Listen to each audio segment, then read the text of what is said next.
একটা, তার কানে যায়, সে আমাকে ডাকায় নিয়ে বলতেছে, জয়া তুমি তো অনেক বড় হয়ে গেছো। আমি বলি, হ্যাঁ আপু কি, মানে আমি বুঝতে পারছি সাথে ওরা আছে, কিছু খারাপই হবে, ভালো না। তো বলতেছে যে তুমি নাকি প্রেগনেন্ট, কথাটা কি সত্যি? বললাম, কে বলছে?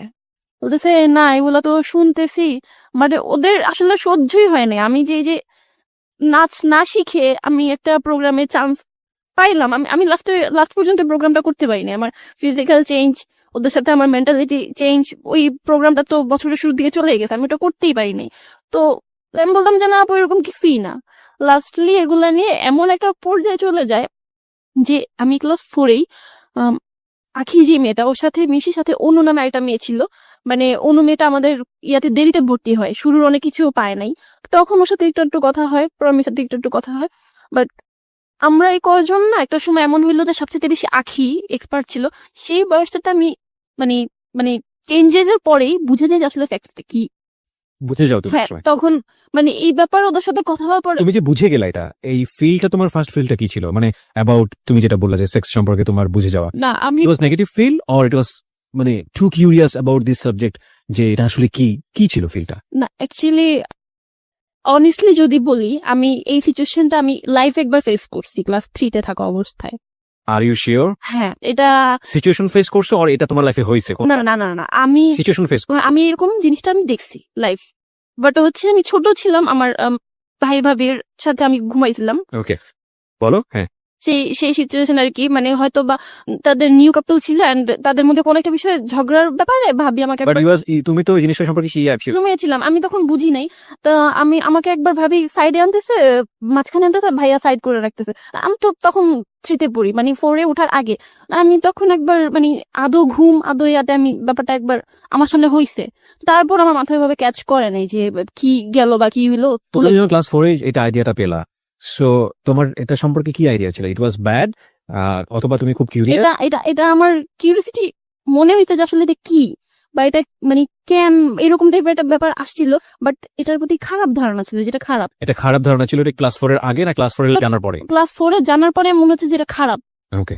তো তখন ম্যাক্সিমাম বাচ্চারাই আমাদের সোসাইটিতে এই এরকম একটা মিসকনসেপশন নিয়ে বড় হয়, এবং ওরা এবং স্বাভাবিকভাবেই ওরা বিপদগামী সম্পর্কের দিকে যায়। ইনফ্যাক্ট ওর ক্ষেত্রে কি হয়েছে আপনারা সামনের দিকে গেলে বুঝতে পারবেন। বলো তারপর। তো তখন আর কি মোটামুটি এরকম ক্লাস 4-এ আমি মোটামুটি বুঝে যাই যে সেক্স জিনিসটা কি। এর মধ্যে আরেকটা স্টোরি আছে, মানে এতগুলা আমি আসলে গোট মানে কি বলবো, ঠিক আছে, তোমার যেভাবে মনে পড়ে বলো। হ্যাঁ, মানে একদিকে কিন্তু আমার স্কুলের এই ব্যাপারগুলো চলতেছে, এইভাবে একদিন জিজ্ঞেস করলো, তো এইটা আমি আবার কি আমার কাজিনের সাথে শেয়ার করি। তো তার মধ্যে আমার আবার এক ফুফাতো বোনের হাজবেন্ড, সে আমার লাইক অন্যরকম, মানে আগে তো দুলা ভাই একটু মজা করতো, একদিন সে আমাকে ডিরেক্ট মানে কন্ডম দেখায় বসে, এটা চিনো এটা কি? লাইক আমি দেখছি, আমি গ্রামে গিয়ে না গ্রামের ছেলে মেয়ে ধুয়ে বেলুন ফুলাইতো, তা আমি সেইভাবে জানতাম না যে এটা কন্ডম। তো পরে সে আমাকে, আমি ক্লাস 4-এ টোটালি তার হাতে আর কি, তার ফোনে সে আমাকে টোটালি নুড, মানে সব জিনিসগুলা একটা খন্ড সময়ের মধ্যেই হইতেছে, মানে পর্ন ভিডিও আমাকে দেখায়। কোন ভিডিও তোমাকে দেখে? হ্যাঁ, এবং এটা কি সবার সামনে এরকম করে নাকি আলাদা না করে? না, সে জাস্ট মানে সবাই তো খাওয়া দাওয়া করে কেউ শুইছে, কেউ বাইরে হাঁটতেছে বা বেড়াইতে আসছে, কেউ যে যে যার যার মতো, সে আমার হাতে ধরে রাখছে, আমার এটা দেখতে হবে, আমার এটা দেখতে হবে। এবং সেই ভিডিওটা ছাড়ছে, আমি দেখবো না, বাট তারপর আমার চোখ পড়ছে। বাট আমি মানে সবগুলো বিষয় এমন একটা সময় হচ্ছিল যে আমার কাছে ব্যাপারগুলো কেমন জানি খুব মানে ক্লিয়ার হয়ে গেছে যে সেক্সটা কি, একটা ছেলে মেয়ের মধ্যে হয়তো এরকম এবং কিছু হয়। সবগুলোই ওর জন্য একটা ইমপ্রপার এডুকেশন আমি বলি। খুবই গুরুত্বপূর্ণ বিষয় আমাদের মানব জীবনে এই বিষয়গুলো, কিন্তু ও সবগুলোই একটা ভুল শিক্ষা নিয়ে বড় হচ্ছে। এটা শুধুমাত্র একজন জয়ার জীবনের গল্প না, এটা ছেলে মেয়ে নির্বিশেষে আমাদের সোসাইটিতে যেটা হয় তাদের জীবনের গল্প, এবং এই জন্যই এই সামাজিক অনাচারগুলো অকারেন্স গুলো খুব বেশি ঘটে। ওকে, তারপর এবং আপনারা বিলিভ করবেন না, ও যতবার বলছে বিষয়গুলো, আমি জানি না কারা কিভাবে আজকের এই অনুষ্ঠানটা শুনছেন, কতটা এন্টারটেনমেন্টের দিক থেকে নিচ্ছেন, ওর চোখ দিয়ে অনবরত পানি পড়ছে। যারা এই বিষয়টাকে জীবনে ফেস করেছেন তারাই শুধু জানবেন যে এটা কত ভয়াবহ রকমের একটা ফিলিংস দেয় একটা বাচ্চার মনে, একটা শিশুর মনে, যারা আমরা বুঝে না বুঝে এরকম অন্যায় অত্যাচার তাদের উপরে করি। বলো তুমি। হ্যাঁ, তারপর সে আর কি সবগুলো সিচুয়েশন প্রায় সেই মানে ক্লাস 4টা আমার জন্য খুব খারাপ ছিল, একই সময় হইতেছে। তো একটা পর্যায়ে গিয়ে মানে সেই দুলা ভাই যে লাইফে ফার্স্ট টাইম সে লাইক ট্রাই করে যে আমার বডির কোনো একটা পার্টে হাত দেওয়ার, বা কিছু একটা করার, টোটালি করতে না পারলেও মানে সে হচ্ছে এই বিষয়টার পেছনে লেগেছিল। তো আমি না এই জিনিসটা আমি খুব বোকা ছিলাম, কারণ আম্মুকে বলতে পারিনি। আমি এই জিনিসটাও আমার কাজিনের সাথে শেয়ার করি যে আমার দুলাভাই আমাকে এরকম কিছু একটা দেখাইছে, তারপর এরকম কিছু একটা বলতেছে, তখন এগুলো তাকেই বলতাম। একটা সময় যখন প্রায় শেষের দিকে ওরা মানে আমাকে বোধহয় সহ্য করতে পারতেছে না, ক্লাসের মেয়েরা, প্রায় বোধহয় সেপ্টেম্বর অক্টোবর বা শেষের দিকের টাইমটা, আমাদের একজন মানে ইনচার্জ থাকে হেড স্যারের নিচে, না ম্যাম, আমার নামটা এখনো মনে আছে, তার কাছে বিচার দেওয়ার আগে ক্লাসের প্রত্যেকটা ম্যামের কাছে এই কাহিনীগুলো বলে, এবং আমি দাঁড়ায় জাস্ট কান্না করি যে ও অনেকগুলা প্রেম করে, ওর এরকম হয়েছে, ও প্রেগনেন্ট, ও পেড আনে, ও চুরি করে। আবার এরকম বলা হয়েছে আমি নাকি সবাইকে চেক করি যে আমি পেড আনছি, দেখছো তোমাদের ব্যাগ চেক করি। এগুলো সব আমার পিছনে তৈরি করা হয়েছে। তো একটা ম্যাডাম আমাকে, কয়েকটা ম্যাডাম আমাকে ঝাড়ছে, এগুলো বলছে, আমি বললে বিশ্বাস করে না। আবার কয়েকটা ম্যাডাম অনেক রাগী, বাট সে হচ্ছে কি ক্লাস 4 এর মেয়েদের মুখে এই কথাগুলো শুনে সে হাসতেছে, সে কি করবে সে বুঝতেছে। একটা পর্যায়ে রয়না ম্যামের কাছে এই কথাটা দেওয়া হয়, সে আমার আম্মুকে ডাকতে বলে। তখন আমি আম্মুকে গিয়ে সবকিছু বলে দিই যে আম্মু এতদিন তো এরকম এরকম হয়েছে, এখন ম্যাডাম তোমার ডাকতেছে স্কুলে। Very unfortunate, very very unfortunate. আমরা একটা বিরতি নেব প্রিয় শ্রোতা। ভেরি সেন্সিটিভ বিষয়, এবং আমার কেন জানি মনে হচ্ছে যে হ্যালোইড 920 ইতিহাসে আমি কখনো এই ধরনের স্টোরি ফেস করিনি। I faced lot of thing about sexual life in Hello It 920, এবং আমি ডেয়ারলি বলতে পারি Hello It 920 as a radio programme হিসেবে যেই ধরনের সোশ্যাল ইস্যু নিয়ে আপনাদের সামনে হাজির হয়েছে, অন্য কোনো মিডিয়া বা অন্য কোনো মিডিয়া মাধ্যম আমি বলবো এত সিরিয়াস কোনো বিষয় নিয়ে আপনাদের সামনে হাজির হয়েছে কিনা আমার জানা নেই, আমার জ্ঞান তো। কিন্তু আমার কাছে মনে হচ্ছে যে আজকের এই স্টোরি শুধুমাত্র একটা মেনস্ট্রেশনকে কেন্দ্র করে কি হতে পারে একটা মেয়ের জীবন, আনবিয়ারেবল, টোটালি আনবিয়ারেবল। আমরা ফিরে আসবো প্রিয় শ্রোতা মাত্র 5 মিনিট পর। জয়া, আমি যেখানে ছিলাম, আম্মুকে জানানোর পরে আম্মু তো পুরো থ খেয়ে যায়। বাবা মা দুজনকে যেতে বলা হয়, বাট আমার আম্মু এটা আমার বাবাকে ইনফর্ম করে নাই। আমার আব্বু আরো বেশি রাগী। যে বাবা তোমাকে এত ভালোবেসে বিদেশ থেকে চলে আসলো সেই বাবাকেও তোমরা শেয়ার করছো না, মানে উনি এতটা রাগী হয়ে গেল কেন? আসলে আমার আম্মু শেয়ার করছে কিনা জানি না, মানে আম্মু আমাকে বলতেছিল যে জানাইনি, বাট আমি যতটুকু জানি ছিল কি তোমার বাবার সঙ্গে, তোমার বাবাকে এত লাগতো? আমি আমার বাবাকে আমি ক্লাস 8, 9, 10 পর্যন্ত আমি হাক করছি। আমি অনেকটা ফ্রি, বাট বড় হওয়ার সাইড গুলা বা ওই টাইপের কথাগুলো ওনার সাথে শেয়ার করা যায়, অতটা ফ্রি হতে পারোনি। This is our social reality in fact. Okay, বলো। যাই হোক, পরে আম্মু যায় এবং ম্যাডাম কিন্তু অন্য মেয়েদের কাছ থেকে শুনে আমার মাকে ডাকাইছে। তো আমি ছোট, আমাকে অন্য রুমে রাখা হয়, আমার মাকে নিয়ে অনেক কিছু বলা হয় যে এগুলা হচ্ছে আপনি জানেন আপনার মেয়ের সাথে কি হয়েছে, মানে ইটিসি ইটিসি। আমার মাকে জাস্ট কান্না করে ফেলা হয় এবং বলা হয় যে আপনি কি জানেন ব্যাপারে আসতেছে যে 11 বছরের মেয়ের আজকাল প্রেগনেন্ট হয়, মানে এভাবে বলা হয়। আমার আম্মু বলে যে স্কুল থেকে? হ্যাঁ, টিচাররা? হ্যাঁ। আর ইনচার্জে যে ছিল, না ম্যাম, আমার এই নামটা কখনো ভুলবো না। আমি বাচ্চা হইলে আমাকে যদি আমার এই কথা বলার সময় দূরে রাখা হয়, ওই বাচ্চাগুলো যখন তাকে এই ধরনের কথাগুলো বলছে, উনি কি করে তাদের কথা একটা বাচ্চার মাকে ডাকে? Very sad, very sad. আমরা এখানে ম্যাডামের নামটা মিউট করে দিয়েছি তার সামাজিকতার কথা ভেবে, কিন্তু এটা ঠিক যে একজন শিক্ষকের কাছ থেকে এই ধরনের আচরণ খুবই খুবই অপ্রত্যাশিত। স্কুলের টিচাররা প্যারেন্টসদেরকে ডাকবেন, এটা খুবই স্বাভাবিক, কিন্তু এটা কি তারা জানেন? নিশ্চয়ই জানা উচিত। একটা ছোট বাচ্চা যখন তাদের একটা ভুলের কারণে যখন প্যারেন্টসকে ডাকা হয়, ওই বাচ্চার মানসিকতায় কত বড় প্রভাব ফেলে, কত বড় রকমের প্রভাব ফেলে। এই কাজটা করার আগে তিনি তো পারতেন আলাদা করে তার মার সঙ্গে ফোনে কথা বলতে যে আপনার মেয়ের আসলে এরকম কোনো সমস্যা আছে কিনা। এইরকম একটা সমস্যাকে কেন্দ্র করে যদি স্কুলে ডাকা হয়, যে কোনো একটা বাচ্চার জন্য কত বড় মানসিক চাপ হতে পারে, ভয়াবহ। তারপর মা কি বললো? আম্মু আসলে আমি আম্মুকে সবকিছু বলছি, আম্মু আমাকে বিশ্বাস করছে, বিকজ আমি মাঝে মাঝে আম্মুর একটু বলতে নিতাম, পরে আবার বলতাম না। আমি খুব কম মিথ্যা বলতে পারতাম। তো পরে আম্মু ডিসিশন নিছে, আমি বলছি যে আম্মু তোমার বুঝলাম এখানে আমার কোনো ফ্রেন্ড হয় না, তো মানে আমার বলার কোনো কিছু ছিলই না, টোটালি আমি এখানে ক্রিমিনাল। তো লাস্টলি আমি এখান থেকে বের হয়ে আসি, অন্য স্কুলে আমার আম্মু শিফট করে, এখানে তোমার থাকা লাগবে না। দেন আমি অন্য একটা স্কুলে ভর্তি হয়ে যাই। স্কুলই চেঞ্জ করো তুমি এই ঘটনাকে কেন্দ্র করে? হ্যাঁ, দেখা যাচ্ছে যে সবাই আমাকে কাজ লাগলে উফ বলতেছে, আম প্রেগনেন্ট, আমি যেই সাইডে বসতেছি সাইডটা সম্পূর্ণ ফাঁকা, এবং স্কুল টিচার এরকম ব্যবহার করে। হ্যাঁ, আমার সাথে কেউ কথা বলবে না, এরকম একটা ব্যাপার। আমি বলবো না সবগুলো মেয়ে খারাপ, কিন্তু কিছু গ্যাংদের কারণে তারা চেপে গেছে যে আমরা ঝামেলা চাই না। স্কুল চেঞ্জ করে সেখানে মোটামুটি ভালোই, লাস্টের দিকে একদম 5 এর লাস্টের দিকে, তখন না আমি কন্টিনিউ আমার কাজিনের সাথে আমার কথা হচ্ছে। তো এর মধ্যে আমার দুলাভাই আবার এই টাইপের আরো ইঙ্গিত দিচ্ছে, তাও আমি তার সাথে শেয়ার করতেছি। তো একটা পর্যায়ে গিয়ে আমার খুব ভালো একটা ফ্রেন্ড হয় কোচিং এ, আমার নাম তো জয়া, তার নাম হচ্ছে টয়া। কোচিং এ ও যেদিন ভর্তি হয় আমি ছিলাম না, তো রোল কলের সময় আমার জায়গায় ও প্রেজেন্ট দিয়ে দেয়। ও খুব হাসি খুশি, খুব চঞ্চলে, আর মানে আগের মতো ছটফটে একটা মেয়ে দেখে ওর সাথে খুব ভালো একটা রিলেশন হয়ে যায়। বা ক্লাস 5 এর লাস্টের থেকে আমি আমার লাইফে বেস্ট টাইম স্পেন্ড করছি 2011 ক্লাস 6। আমার লাইফে আমার ফ্যামিলি ছিল না, আমার আম্মু ছিল না, শুধু স্কুল ছিল আর আমার ফ্রেন্ডটা ছিল, তাই। So you got a good friend হ্যাঁ, এট লাস্ট। ওকে, মানে আমি যখন ওকে বলতাম, মানে আমি তখন ভাবতাম কি কাজিনের সাথে কথা বলি এটা বোধহয় একটা রিলেশন। আমি বলতাম যে হ্যাঁ আমি একটা রিলেশন আছে, একটা বয়ফ্রেন্ড আছে, কাজিন, সেখানে আমার সাথে অনেক বড়। তো ও আমাকে তখন বুঝিত যে না রিলেশন করিস না, এই সেই। আমাদের ফ্রেন্ডশিপটা এমন ছিল যে আমরা একজন একজন ছাড়া বুঝতে পারতাম না। গার্লফ্রেন্ড বয়ফ্রেন্ডের চেয়ে তো বেশি কিছু, ওকে। খুব বেশি মজায় কাটায়। তো সেই সময়টাই হয় কি আস্তে আস্তে আমি কাজিনের সাথে কথা বলা বাদ দিয়ে দিই। তো বিভিন্ন কজ দেখাইতে থাকি, হ্যাঁ নইছে ত্যান হইছে, কথা বলবো না, এই সেই। তো ক্লাস 7 যখন উঠি তখন আমি মোটামুটি নিজেকে বড়ই বলবো, এটা 2012 সালে। তো আমার ফ্রেন্ডটা তখন অন্য স্কুলে শিফট হয়ে যায়। আমি খুব অ্যালোন। 3 মাস পর আবার কাজিনের সাথে কথা বলা শুরু করি, বিকজ আমি প্রত্যেকটা সিচুয়েশন আমি তাকে মিস করতাম, বসা থেকে শুরু করে পড়াশোনা, স্কুল, কোচিং, সব জায়গায়। তো কথা বলা শুরু করে এক পর্যায়ে গিয়ে আবার আমি 2 মাস পরে কথা বলা অফ করে দিই। মানে বড় হইতেছি, আমার মনে হচ্ছে যে আমি কেন কথা বলতেছি কাজিনের সাথে, আমার কোনো ফিলিংস নাই, আমি নিজে একটু শক্ত হইতে পারতেছি আর কি। তো এর মধ্যে ভাইয়া আবার করলো কি, নানার বাড়ি আমার খালার বাড়ির কাছাকাছি ছিল, সেখানে সে আর কি একটা জিনিস রটায় দিতেছে যে আমি তো যার সাথে প্রেম করি, এরকম টাইপের একটা ব্যাপার আমার ভাইয়ার কানে চলে আসে। এর মধ্যে মানে সে আমাকে অনেক মারধরও করে, যেগুলা কি হইতেছে। আমি বলছি না এসব কিছু না। তো তখন আমি কথা বলা কিন্তু অফ করে দিছি। সে করে কি ডিরেক্ট আমার বাসায় চলে আসে, এসে আমার আম্মুর কাছে, মানে আমি যে তার কাছে এই ব্যাপারগুলো শেয়ার করছি, সেই ক্লাস 4 এর কাহিনী কিন্তু সেখানে চলে গেছে। আমি কিন্তু মাঝখানে 6 একটা ভালো টাইম স্পেন্ড করে ফেলছি, বাট ক্লাস 7 এ এসে সে, আমার আম্মু যেটা জানে, সে একটা তার বোনের ছেলে হয়ে ওই জিনিসগুলা শেয়ার করে। ও এর মধ্যে আরেকটা জিনিস আমি স্কিপ করে গেছি, যে আমি একবার অ্যাভিজুয়ে রাস্তার মধ্যে আমার বাবা পাশে থাকা অবস্থায় সামওয়ান আসে এবং আমার বডির একটা পার্টে, রাস্তার মধ্যে, হ্যাঁ রাস্তা পার হচ্ছি, এই সময় টাচ করে চলে যায়। হ্যাঁ টাচ করে It's a চলে very যায়। common symptom of our society. মাফ করবেন, আজকের গল্পটা এমন হয়ে গেছে যে আমাকে বারবার ইন্টারাপ্ট করতে হচ্ছে।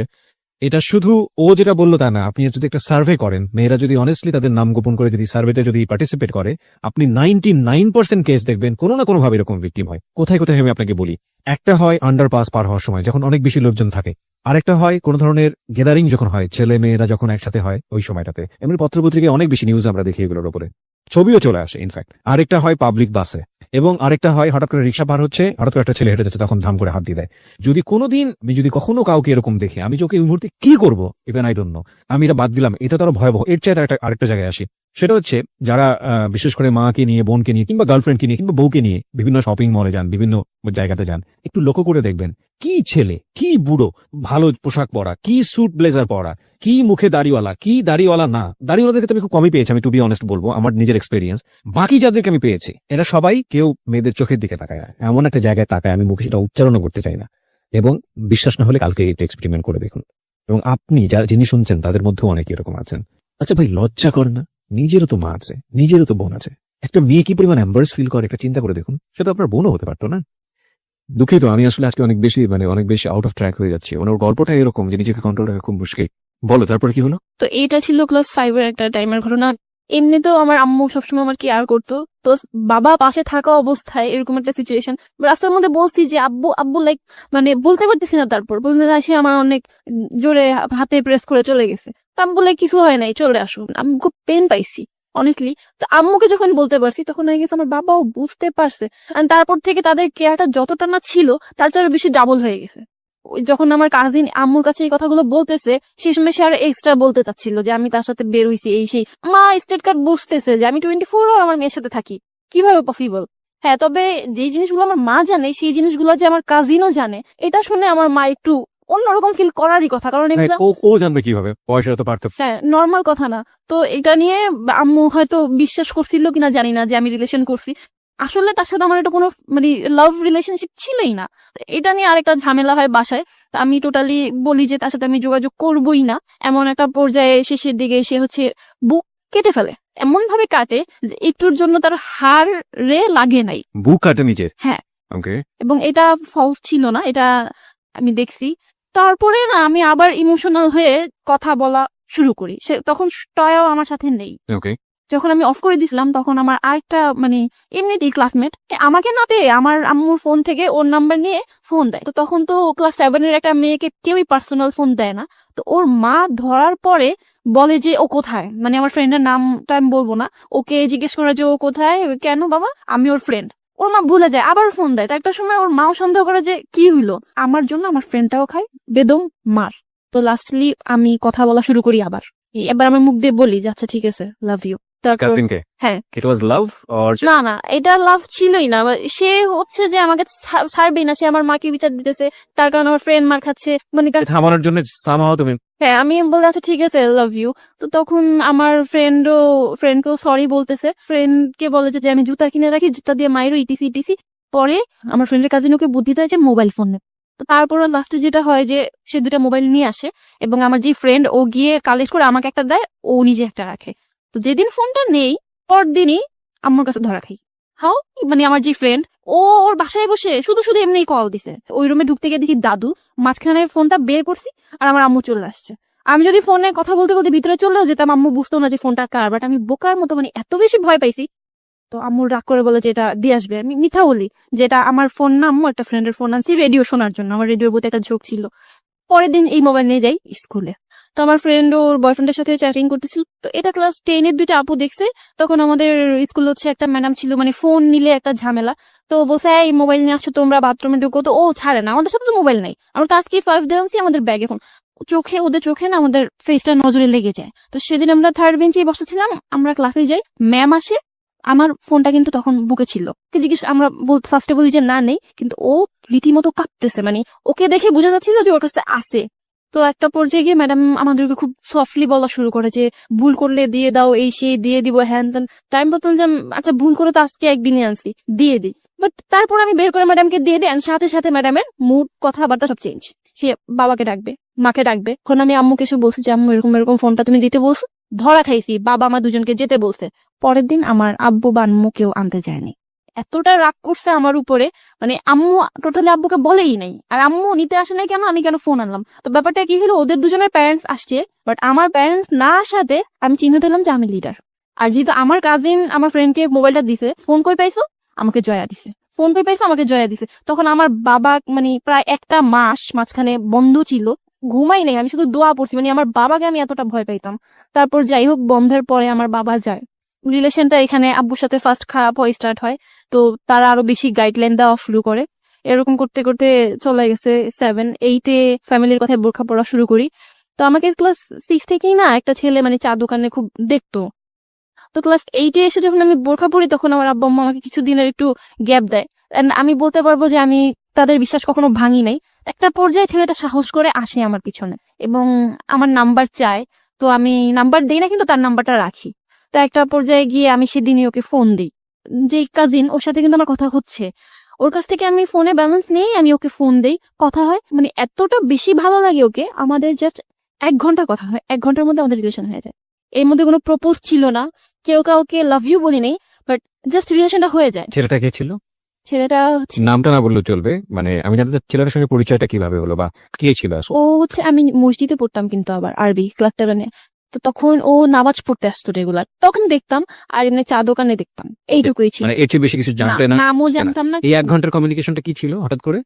আমি খুব চঞ্চল ছিলাম, সেও বলতেছিল, তো আমিও বলতেছিলাম হ্যাঁ তোমাকে রাস্তা দেখি। সে লাইক হ্যাঁ আমি তো তোমার নাম জানি, তুমি জয়া। সে আবার এর আগে একটা ঈদ কার্ড আমার ফ্রেন্ডের কাছে দিছিল। তো এরকম নানান কথা হইতে হইতে তখন আবার নতুন ছবির নাম ছিল বডিগার্ড। আমার সাথে আব্বু আম্মু সবসময় থাকতো, তার একটা ফ্রেন্ড জোরে বলে উঠতো যে বডিগার্ড। আমি বললাম আচ্ছা আপনাদের মধ্যে কেউ বডিগার্ড বলে ডাকে? বলতো হ্যাঁ। তো এইভাবে না 1 ঘন্টার মধ্যে আমাদের বন্ডিংটা হয়, and we are in relationship. সেই সময়টাতে তোমার ওই কাজিন যে, ওর সাথে সম্পর্কটা কি ছিল?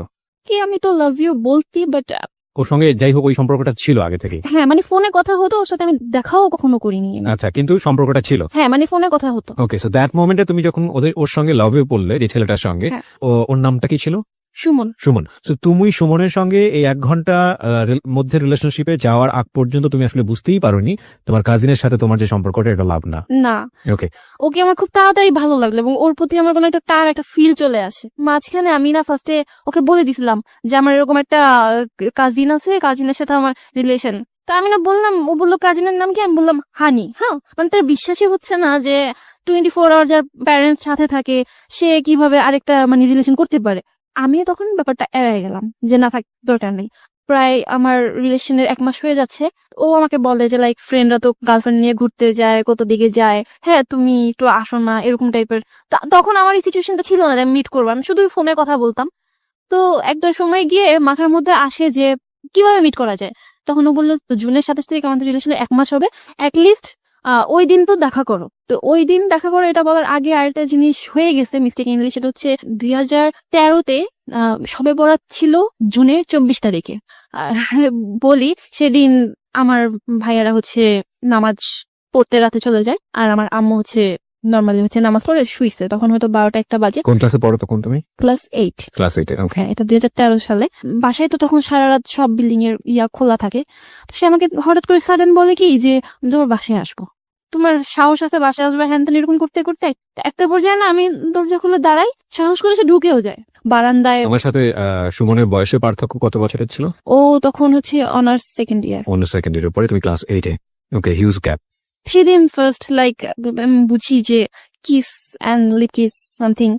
আর তার আগে অবশ্য আমরা বারান্দায় চেকও করে নিই, বারান্দায় একটা ডোর সামথিং ছিল যে ওইটার তালা টুলা মারা, তো ওইটা কোনোভাবে খোলা যায়, ও পিন দিয়ে খুলতে পারে। তো তারপর হচ্ছে ও দড়ি কাটে, মানে যদি এদিক দিয়ে যেতে না পারে দড়ি কাটে।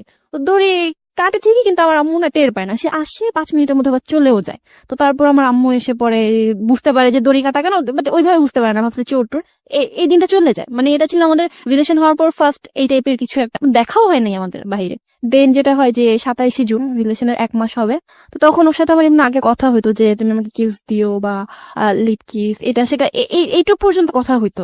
ও আমার খুব ভালো ছেলে, এলাকায় ওর একটা ছিল, নামাজ পড়ে, আর আমিও তখন বোরখা পড়তাম রেগুলার। একটা পর্যায়ে ও আমাকে বলতে তুমি বাহিরে মিট করতে পারবা না, তোমার এই প্রবলেম হয়ে পড়বে, বাসায় তো মিট করতে পারবা। আমি বললাম যে হ্যাঁ এটা পারা যায়, বিকজ তাহলে আমার ফ্যামিলির কেউ দেখবে না। তো পরে সে বোরখা ম্যানেজ করে, আমি স্কুল ফাঁকি দিই, এক প্রকার আম্মুকে পিছিয়ে রেখে দৌড়ে এসে আমি অন্য জায়গায় চলে যাই, অ্যান্ড ওর সাথে একটা ওর ভাইয়ার বাসায় যাই। আমাকে বলা হয়েছিল যে ওর ভাই ওর ভাবি থাকবে, বাট বাসায় যাওয়ার পরে দেখেছি সেখানে কেউ নেই। অ্যান্ড দেন যেটা হয় যে আমি লাইফে ফার্স্ট টাইম ছিল সেটা আমার যে বিরতি নিব প্রিয় শ্রোতা, এই পর্যায়ে একটা ছোট্ট বিরতি। এবিসি রেডিও এফএম 9.2 তে আমি আর জি কিবরিয়া রয়েছে আপনার সঙ্গে, এবং আমার সঙ্গে রয়েছে জয়া, তার জীবনের গল্প নিয়ে। হ্যাঁ জয়া, তারপর কি হলো? এতদিন তো শুনছি যে সেক্স অর সামথিং, বাট আমার লাইফে ফার্স্ট টাইম ছিল ওই দিন। And it was planned actually. আমি ভাবছি যে হয়তো যেটুকু আমাদের মধ্যে কথা হইছে কি এটা তো আমাদের জায়গা থেকে একটা সোশ্যাল ট্যাবু না, আমরা রিলিজিয়নের জায়গা থেকে যদি বলি বিষয়টা, এটা তো একটা সামাজিক ভাবেও যেমন উচিত না, তেমনি ভাবে ধর্মীয় দিক থেকেও তো আমরা দেখি যে এটা অন্যায়। তো তোমার কাছ থেকে বিষয়টা কেমন ছিল? মানে তোমার বয়ফ্রেন্ড সে, এবং তাকে তুমি অনেক লাভ করে ফেলেছো, সেই জন্য বিষয়টা কি খুব ন্যাচারালি এসছে, নাকি হঠাৎ করেই হয়ে গেছে বিষয়টা এরকম, নাকি তুমি প্রিপেয়ার ছিল যে হলে হোক কোনো সমস্যা নেই? না, আমি অবশ্যই এটা সম্পর্কে প্রিপেয়ার ছিলাম না যে আমার কারোর সাথে ফিজিক্যাল রিলেশন হবে, কিন্তু যখন তার সাথে রিলেশন হয় আমি just think about kiss lip kiss or something, ওর সাথে যাই, আমার স্ত্রী হচ্ছে তখন চলছে। তো আমি তখন এটাও ভাবিনি যে আমার সাথে ও জোরাজোরি করেও কিছু করতে পারে। And it happened regularly, like এই ঘটনাটা হওয়ার পর থেকে তোমরা এটা রেগুলারলি কন্টিনিউ করলে? না, সেদিন হচ্ছে আমি তো মেইনলি প্রিপেয়ার ছিলাম না, আমি বুঝিও নাই। আমি বুঝতে পারছি, আমি কিছুটা এসকেপ করবো বিকজ অফ সোশ্যাল রিয়েলিটি, কিন্তু আমি যেটা বুঝতে পারছি তুমি প্রিপেয়ার ছিল না, কিন্তু জিনিসটা হয়েছে তোমাদের মধ্যে। এবং এটা হওয়ার পরে কি লাইক এরকম হয়ে যায় যে তোমার একটা খুব খারাপ সেন্স গ্রো করে বিষয়টা নিয়ে, এবং তুমি এটা স্টপ করো, নাকি এটা গ্র্যাজুয়ালি ওর সঙ্গে খুব ইজি ছিল ব্যাপারটা মুভ করা? না, অ্যাকচুয়ালি প্রথম হওয়ার পর আমি একটু মানে কি বলবো, একটা ধাক্কাই খাইছি, বিকজ আমি তো ভাবি নাই যে আমার হবে বা বিয়ের আগে এটা হয়ে যাবে।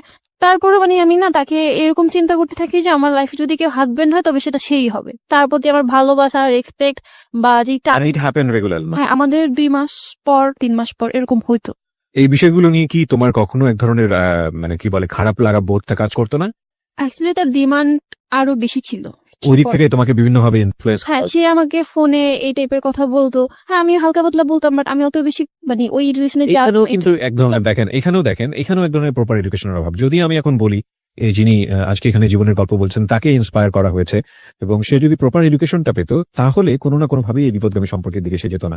মানে আসল রিয়েলিটিটা কি সেটাও সে ছোটবেলায় পায়নি, এবং একই সাথে যে ভুলটা সে করছে সেটার ব্যাপারেও তার যদি একটা প্রপার নলেজ থাকতো, তাহলে এই ধরনের সম্পর্কে সে জড়াতো না। তারপর কি হলো? তো যখন আমি দেখলাম যে তার প্রতি আমি এরকম উইক হয়ে পড়ছে এত বেশি, আমি বুঝতেছি যে কাজিনের সাথে ওইটা আমার কিছুই ছিল না। যেটা আমাকে আসলে প্রেশার করে করা হয়েছে।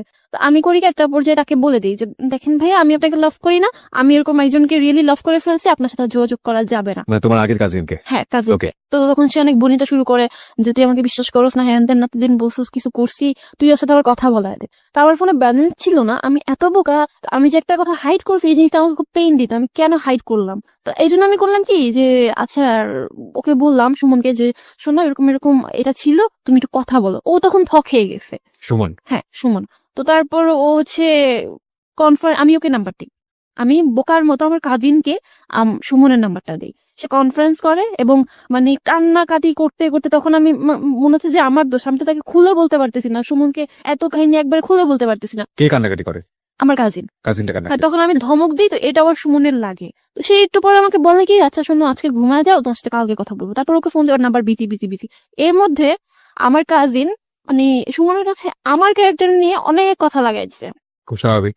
হ্যাঁ, মানে তুমি কি জয়া সম্পর্কে কি ধারণা রাখো, তুমি জানো আমি ওদের বাসায় যাই, লাইক এমন যে তার সাথে আমার ফিজিক্যাল মানে সম্পর্কটা আছে। এবং এটা সুমনের জায়গা থেকেও বিলিভ করাটা খুব ইজি, কারণ তোমার সঙ্গে ওই জিনিসটা তখন তার ছিল। সো এটা একটা কমপ্লেক্সিটি তৈরি করবে। ওকে, বুঝতে পারছি আমরা। তারপর তারপর মানে সুমন হচ্ছে খুব কান্নাকাটি করে, আমি যেটা শুনছি আমার দিকে এরকম আঙুল দেয় যে আসলে আমি তো এটাও বুঝিনি যে তোমার হয়েছিল কিনা, যেহেতু তোমার প্রবলেম ছিল। মানে ওর মধ্যে একটা সন্দেহ চলে আসছে যে আসলে আমাদের যখন রিলেশন হয়েছে তখন কি তুমি ঠিক ছিলে নাকি। তার মানে সুমন তোমাকে যে কোয়েশ্চেনটা করে সেটা is all about your virginity, হ্যাঁ, রাইট? ওকে, হ্যাঁ। তো তখন আমার খুব খারাপ লাগে যে আমি তোমার সবকিছু বলতেছি, আমার ওর সাথে কিছু হয় নাই, মানে ও বিশ্বাস করে আবার ওর খারাপ লাগে। এর মধ্যে দিয়ে রিলেশনটা খুব খারাপ হয়ে যায়, আমাদের শুধু ঝগড়া হয়, সন্দেহ, অনেক কিছুর মধ্যে। যাক, যে স্ত্রীটা দিব তার আগে আবার আমি আম্মুকে আরেক দফা জানাই, এরকম করতে তো বয়ফ্রেন্ডের বিষয়টা বলো। না, মানে কাজিনের বিষয়। কাজিনের বিষয়টা বলি।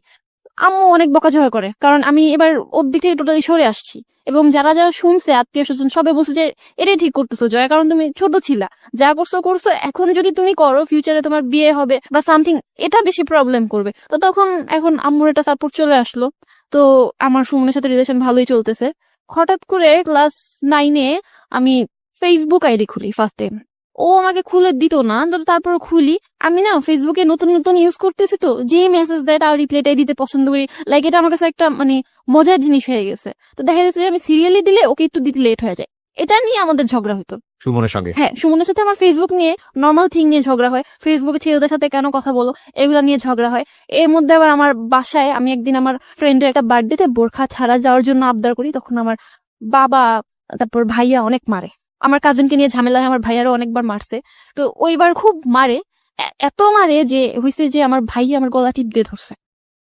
তো আমি তখন রাগে জিদে এরকম হয়ে যাই যে আজকে কিসের জন্য মারছো আমাকে, আমি একটা দিন একটা ফ্রেন্ডের বার্থডেতে যাব, বোরখা ছাড়া যাব, এই জন্য বোরখা পরবো না। ওই দিনের পরে আমি বোরখা ছেড়ে দিই। তো এটা নিয়ে আবার সুমনের সাথে বাজাবাজি হয়, তুমি বোরখা কেন ছাড়ছো। তার উপর হচ্ছে যদি আসো না গেলে, মানে ওর মধ্যে আমি একটা জিনিস খেয়াল করতাম যে ফিজিক্যাল রিলেশনের সাথে ওর ভালোবাসাটা আপ ডাউন করে ক্লাস 9-এর পর থেকে। একদিন রিলেশনটা হয়, তারপর ওর খুব টান কিছুদিন আছে, তারপর হঠাৎ করে নাই হয়ে যেতেছে। এমন করতে করতে আমি খুব ফেড আপ হয়ে যায় যে এটা কি খালি এরকম কেন বলতেছো। বাট আমি তাকে খুব বেশি লাভ করতাম। একটা সময় বুঝি যে ও কেমন জানি হয়ে গেছে।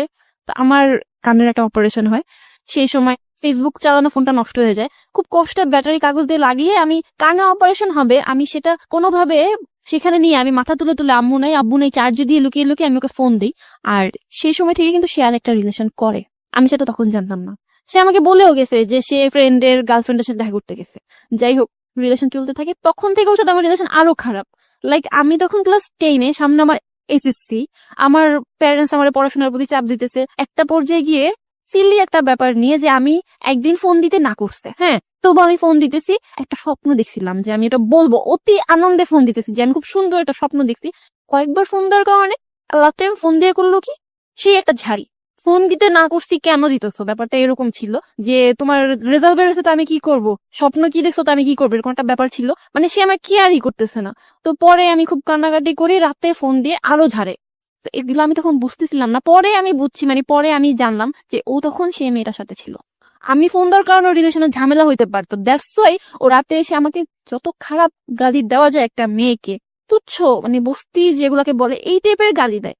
এত বেশি লাভ করতাম ওকে, আমি নাচ গান সব ছেড়ে দিছি। এর মাঝখানে কিন্তু আমি ওর কথায় বোরখা টোরখা পরি, নাচ গান ছেড়ে দিছি। আমার সংসার হবে, আমাদের ছেলে হবে, ছেলের নাম রাফি হবে, সব ঠিকঠাক। এরকম আচরণে খুব খারাপ লাগতো।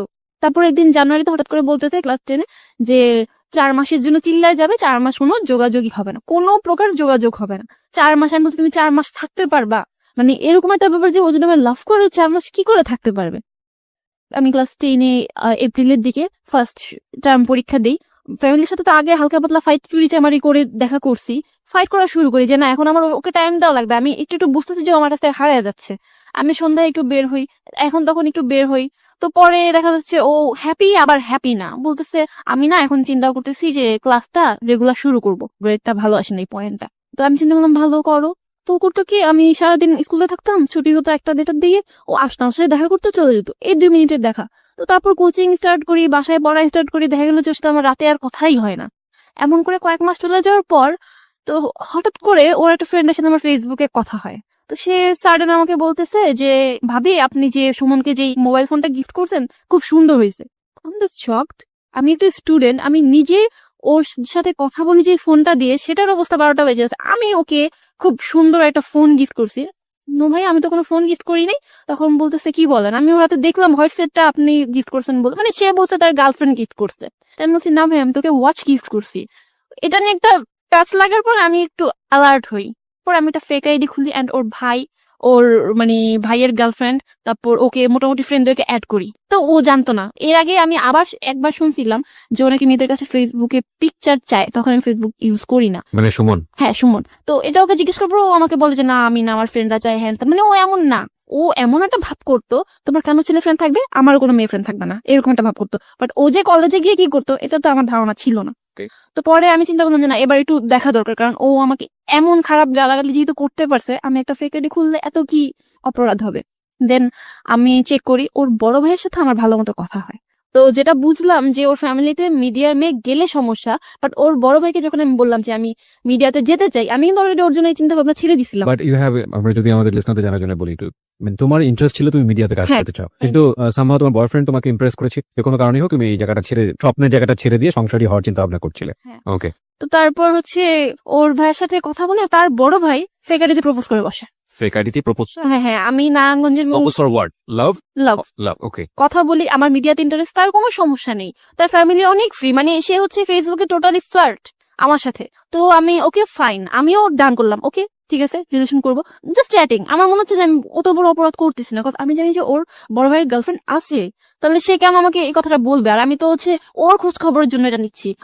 বড় ভাইয়ের গার্লফ্রেন্ড ফৌজিয়া সাজ আর কি, তো তাকেও অ্যাড করি, ওর রিকোয়েস্ট একসেপ্ট করে নাই। একটা লং টাইম পরে ওর বার্থডে, আগস্টের দিকে, তার কিছুদিন আগে হচ্ছে ওর গার্লফ্রেন্ডের বার্থডে ছিল। কিছুদিন পরে আমি প্রায় অনেকদিন পরে ফেসবুকে ঢুকি এন্ড রিকোয়েস্ট একসেপ্ট করছে। ও সরি, সেদিন দিনে একটা ঘটনা আছে, ইংরেজি টিচার যার কাছে আমি কোচিং করি তার হচ্ছে মেয়ে হয়, তো বেবি হতে সে সেদিন কোচিংটা ক্যান্সেল করে দেয়। তো ও যে টাইমটা জানে যে আমি এই টাইমের ফোন দিব না, ওই টাইমে কিন্তু ওই মেয়েটার সাথে থাকে, হিউজ ঘোরাঘুরি, কারণ মেয়েটা খুব ওপেন এন্ড খুব রিচ ছিল। তো একটা পর্যায়ে আমি মানে ওকে ফোন দিই, তাও আবার আমার ফ্রেন্ডের বয়ফ্রেন্ডের নাম্বার দিই, যেহেতু আমার কাছে ফোন ছিল না। তো ও সতর্ক হওয়ার টাইম পায় না, ও ফোনটা এমন ভাবে রিসিভ করছে যে মেয়েটা হচ্ছে ওর ঘাড়ে মাথা রেখেছিল আর ও ওই কানেই ফোনটা ধরছে। And আমি তো বাসায় না যে আমি মিনমিন করে কথা বলবো, বাইরে ছিলাম, আমি ঠিক কি অবস্থা, কেমন আছো, এই সেই এগুলা বলতাম। তো তখন ও জাস্ট জায়গা থেকে উঠে গেছে। এর মধ্যে আবার ওর গার্লফ্রেন্ডকে ওরই কোন এক ফ্রেন্ড বোধহয় আমার কথা বলছিল, এটা আমি পরে জানছি। তো ওকে আবারও বুঝিয়ে দিতে যে মেয়েটার সাথে আমার রিলেশন ছিল, এখন নাই, মেয়েটা আমাকে জ্বালায়। ওকে। তো ও ওইভাবে মেয়েকে কভার দিছে, আমি তো শুনছি মেয়ের গলা, ও আমাকে মেয়ের সামনে আমার সাথে অ্যাক্টিং, এই আপনারা না বলছে আমাকে ফোন দিবেন না, এই সেই। আমি বলছি কি অবস্থা, ফাইজলামি করতেছো? তারপর তুই তো গাড়ি শুরু করছে, আমিও তো মানে মেজাজ খারাপ হয়ে তুই বলে রেখে দিছি। তো তার মাথায় আবার এটা ছিল যে আমি তার প্রতি অনেক উইক, এন্ড আমি যে ফ্যামিলিগত অনেক কারণে ডিপ্রেশনে ছিলাম, বা আগের কথাগুলো আমি সব মানে কিচ্ছু হাইড করিনি আমি ওর কাছে। ওকে। তো ও আবার চিন্তা করছে আমি কিছু করে ফেলি কিনা, ও আবার আমার একটু বড় ফোন দিছে যে কি করো, তখন আমি আবার রাগ করতেছি, ও কভার দিয়ে দিছে আমাকে। কিন্তু ওই যে পরে বললাম সেদিনই 2 দিন পরে আমি যখন ওই আইডিটাতে আবার ঢুকি, বড় ভাইয়ের সাথে রিলেশন করে আমি কি করবো, দেন আমি দেখি যে ফৌজিয়া সাজছে, তার বার্থডে পিকচার দেওয়া, ওকে। কেক প্লাস সুমনের ফ্রেন্ডরা, সুমন ও পাশাপাশি খুব ক্লোজ। তো আমি এটা দেখার পর আমার জাস্ট হয়েছে কি যে হাত পা বাঁকে আসতেছিল, চোখ মুখ উল্টে আসতেছিল, মানে আমি তোমার হ্যাঁ এতটা বিশ্বাস করতাম, হাত পা ঠান্ডা ক্লোজ হয়ে বলতে গেছে। তুমি কি বোঝাচ্ছ, মানে ক্লোজ ইন হোয়াট সেন্স, কি দেখে তোমার এই জিনিসটা হলো? মেন থিং ও রিলেশন করে, এটা ট্রু। আর সেকেন্ড থিং হচ্ছে মেয়েটার গায়ে হাত ছিল এবং আমি আইডি চেক করছি, প্রোফাইল পিকচার বসে আছে, কে ওর ছবি তুলে দিতে পাশে একটা বেন্টি ব্যাগ। আমি ওইভাবে ওর ছবিগুলো খেয়াল করি নাই, করলে হয়তো তখনই কোনো হিন্টস পাইতাম যে ও যে চিল্লাই যাওয়ার কথা বললো ওই সময়টা কি তোমার সঙ্গে যোগাযোগ অফ রেখেছিল? না, ও চিল্লাই যায়নি, ও আমার সাথে যোগাযোগ অফ রাখতে চাইছিল, এক্স্যাক্টলি। বাট যেহেতু আমরা একই এলাকায় ছিলাম ও এটা পারে নাই। আর ওর ফ্রেন্ডরাও একটা সময় গিয়ে আমার বলতো যে আসলে আমরা ভাবতাম যে ওইটা ফান হিসেবে নিচ্ছে। সো তুমি ডেফিনেটলি শিওর হলা যে ওই মেয়ের সঙ্গে ওর একটা সম্পর্ক Really? আছে, তো তোমার সঙ্গে যেটা আছে সেটা একটা ব্লাফ দিয়েছে, ব্যাপারটা কিরকম ছিল, নাকি দুজনকে সে মেনটেন করছে? আমি দুজনকে সেই তুমি ফেস করলা কিভাবে এই ঘটনা নিয়ে তাকে? আসলে আমি সেই মুহূর্তে আর তাকে ফোন দিতে পারিনি, আমার আম্মু তখন কিছু একটা বুঝতে পারছিল, সে যাই হোক আমাকে নর্মাল করে। তো আমি পরে মানে তাকে ফোন দিয়ে খুব গালাগালিও করছি, সহ্য করার মতো না। আমি নর্মালি ঘরে নাচ গান করাও বন্ধ করে দিয়েছি, আমার এত শখ ছিল যেগুলাতে। পরের দিন আমার আমার না বিশ্বাস করতে মন চাইতো না যে ও আমার লাভ করে না। দেখা করার কথা বলি যে কালকে যদি মানুষ কেউ মারাও যায় 1টা বাজে আমার সাথে দেখা করবি, এরকম একটা ব্যাপার বলি আমি ওকে, তুই করে। ওর গার্লফ্রেন্ডের সাথে আমার যোগাযোগ হয়েছে, আমি আবার ওর গার্লফ্রেন্ডকে মেসেজ দিছি যে আপি ছেলেটা তোমার কি হয়, বয়ফ্রেন্ড? আচ্ছা ঠিক আছে, নিচে নাম্বার নিয়ে দিয়ে দিছি, আমার নাম্বার কল দিবা, আমার ওর একটা ছবি দিয়ে দিছি। সে বলে কিছু জানায়ও না, আমিও বললাম ঠিক আছে জানাবো না। সে দুজনকে, আমরা এখন দুইটা মেয়ে একসাথে কথা বলতেছি, আমরা দেখতেছি যে ও ওকে কি বলতেছে, ও আমাকে কি বলতেছে, আমরা মানে একটা ছেলে দুইটা মেয়েকে কিভাবে মেনটেন করতেছে এটা আমি দেখতেছি। মানে একটা জিনিস খুব জেলাসি যে আমি ওর এত লাভ করি, যখন ওর ওই গার্লফ্রেন্ড বলে যে, থাক ওকে কিছু বইলো না, ওর বুকে ব্যথা করতেছে, ওদের বুঝতে পারতে। অনেস্টলি যে আমার মন চেয়েছিল যে যতই ভালো ব্যবহার করে তোমার গলাটা দাইবা ধরি, যে তোমার কি আমার থেকে বেশি চিন্তা ওর। তো ও বোধহয় মেয়েটাকে এমন ভাবে ম্যানেজ করছে যে দেখা করাই যাবে না। জয়া মেয়েটা অনেক খারাপ, তো সে আস্তে আস্তে সাইড কাটতে থাকে। আমি তাকে ডেকে নিয়ে একটা সময় কোরআন শরীফ ধরাই, কারণ তার মধ্যে আমাকে নিয়ে অনেক ডাউট ছিল যে আমি ওর সাথে যখন রিলেশন হয়েছে আমি ভার্জিন ছিলাম না, ও থাকা অবস্থায় মানে এগুলো রিলেশন করছি। তাই আমি বলছি তুমি কোরআন শরীফ ধরে বলবা যে তুমি আমাকে ভালোবাসো নাকি না, আর আমিও কোরআন শরীফ ধরে বলবো যে আমি তোমার সাথে থাকা অবস্থায় কি ছিলাম আর কি ছিলাম না। তো কোরআন শরীফ ধরতে পারে না, তো বলতেছে এটা ভিতরে রাখো, মানে ধরবে না। আমি আসলে অন্য কারোর সাথে রিলেশন ওইভাবে ইনভলভ হইনি, আমি তোমারই লাভ করতাম, এটা আমি বলতে পারছি, বাট ও কোরআন শরীফ ধরে বলতে পারে না। একটা পর্যায়ে ও বলে যে আগে লাভ করতাম এখন করি না, এক পর্যায়ে বলে দেয়। হ্যাঁ এটা বলে দেয়।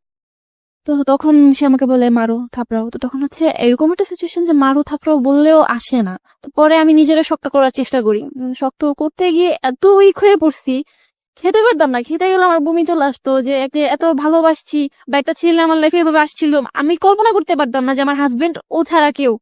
ইভেন মেয়েটার কাছে যখন আমি ওদের কথা শুনতাম আমার কেমন জানি লাগতো। আমি ওকে বলছি যে আমাদের ছেলে হইলো নাম রাফি, ও ফৌজিয়াকে এক্সপ্লেন করছে যে ওর একটা ভালো নাম আছে র দিয়ে, হ্যাঁ তো আমার নামের র আর তোমার ফৌজিয়ার ফ, হ্যাঁ আমাদের ছেলের নাম হবে রাফি। আমার কথাগুলো এক্সপ্লেন করতো, মানে আমার না পুরাটা জুড়ে আমি কখনো চিন্তা করি না যে আমার লাইফে সেকেন্ড কোনো ছেলে আসতে পারে, কোনো ছেলের সাথে আমার এরকম কিছু হইতে পারে। তখন বোধহয় আমার আম্মু বুঝছে যে আমি একটা রিলেশনশিপে ছিলাম। এর মাঝখানে ওর জন্য আমি এত ডেসপারেট হয়ে গেছিলাম যে আমি হাতের মধ্যে কেটে নামও লিখছি, আমার পায়ের মধ্যে ওর নাম লেখা ছিল। তো জানি না ওর সাথে কি হয়েছিল, বলতেছিল ব্যাক করবো, বাট আমি এত কষ্টে ছিলাম, আমি বলছি যে না আমি ব্যাক করবো না। মানে আমার কথা হচ্ছে আমি তো তোমার ছায়া আছি না, আমি ব্যাক করবো এটা কেমন কথা। আমি তখন একটু আশা পাইছি, বাট পরে দেখলাম যে না ওর এত ইগো, পারতেছিলাম না। পরে একটা সময় স্লিপিং পিল খাই, ও তা